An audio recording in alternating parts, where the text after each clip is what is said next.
What are you doing, silly? Are we introducing ourselves again? You already know who he is. This is Cassie. Introduce me, babe. Oh, this is my wonderful boyfriend, Ozzy. My Osvaldo. Okay, so today the topic that we want to talk about is communication, or effective communication. effective. What do you mean by effective? Because communicating could be, you know, what we're doing now, communicating, but effective communication is exactly what it is. Effective communication. Like this could be communicating, right? But you don't know what the hell I'm trying to say. So effective, you mean like it has to be understood. Yes. So how do you suggest a new relationship establish effective communication? The most important thing, I think, is honesty and respecting each other. Like,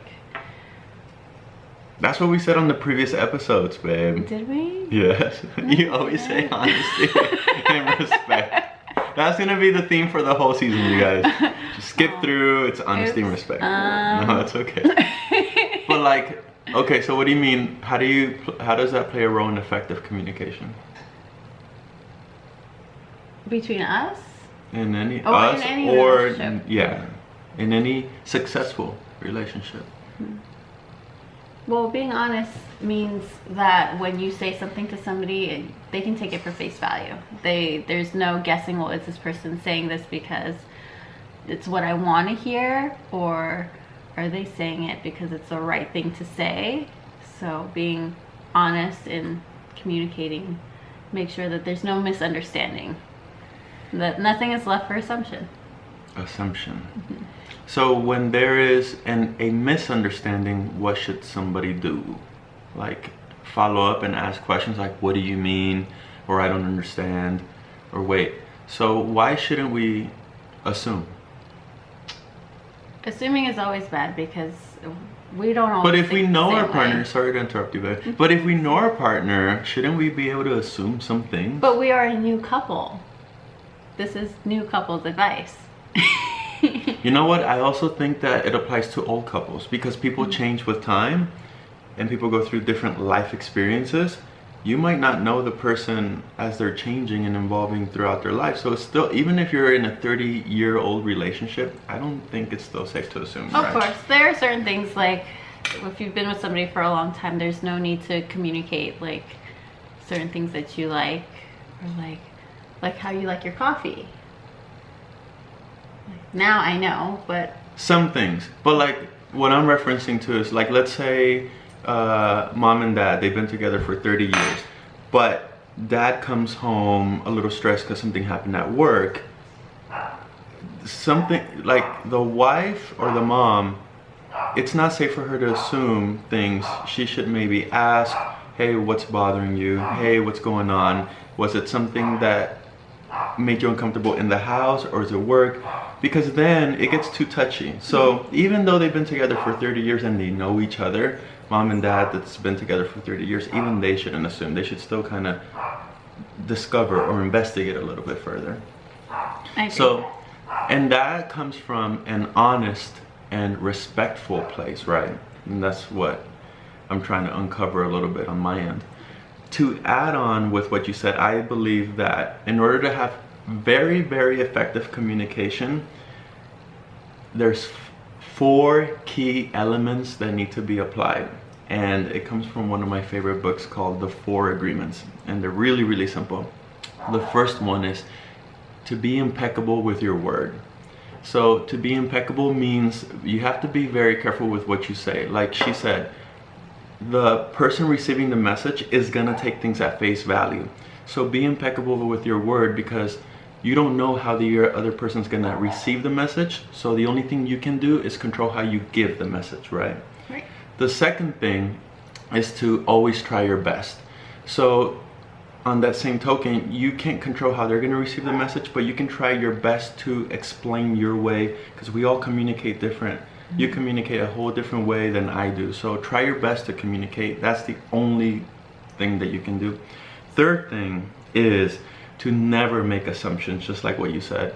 Never make assumptions. It's better to keep investigating and keep digging, so you can take things at really face value and, oh, that's what you mean, oh, that's what's bothering you, oh, that's what you wanted to change about the curtains or whatever. So don't make assumptions. If you make assumptions, there's too much vagueness and fogginess there that can lead to ineffective communication. And the last one, but my most favorite out of all of them, it's not the best one, but it's just my favorite because it's actually been helping us, and it's never take things personally. Yes. Right? Or now, we try to. Anyways. We try. We're human, so we're not always perfect. We're like, we don't take nothing. Like, we're trying our best, which is one of the agreements. But when we were in our first month, babe, I feel like we had a great time. We were discovering each other. And on the second month, we had a few rough patches because honestly, I think it came down to the root where we were starting to take things personally. Like, oh, come on, you should know this. Or, come on, that's not right for you to do. We were now at a level where we were like, oh, I'm gonna take this personal. But now that we're on our third month, we learned from that. And now we are separating ourselves from, oh, I already know he didn't mean it. Or I already know she didn't mean it that way. Or let me not make assumptions, let me find out. So why is it important for somebody? It's just not that it's taking things too personal, but like when you care about somebody and you start to realize that you love them and this is the person you want to be with for a very long time or for eternity, that you would think that you guys think exactly the same. And so when you don't think exactly the same, it gets frustrating because you're like, well, that's what I thought, so I thought you felt the same way. And that's not the case. We're all different people. We're not all going to feel the same way. We're not all going to react the same way. So not taking it personal and understanding that we are all different is really important in communicating. And as years go by and as eternity goes by, we're going to start to mesh and blend more and more, right? And it's a growing experience though too. Like, it's not something that you don't want to be the exact same person. Yeah, even when we're 100 years old, I'm still going to be a different person than she is. So even that's going to play a key factor to come from a respectful and honest place. But also, if there's a communication that misfires, it's important not to take things personal.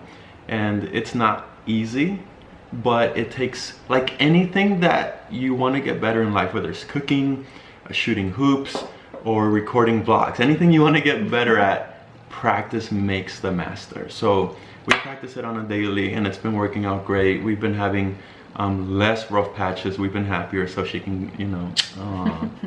But yeah, I really recommend that book. It's called The 4 Agreements. It goes into a little bit deeper of how you can put that into practice in your real life, like even with your work relationships or with your mom and dad relationships or with your lover relationships. It's a really good book. So practice those and they will make your life happier. Anything else that we need to talk about with communication? Just be honest with each other and respect each other. Apparently I keep saying that. Respect and honesty. So on our next episode, respect and honesty. Stay tuned. Bye. Love you. I will stop it.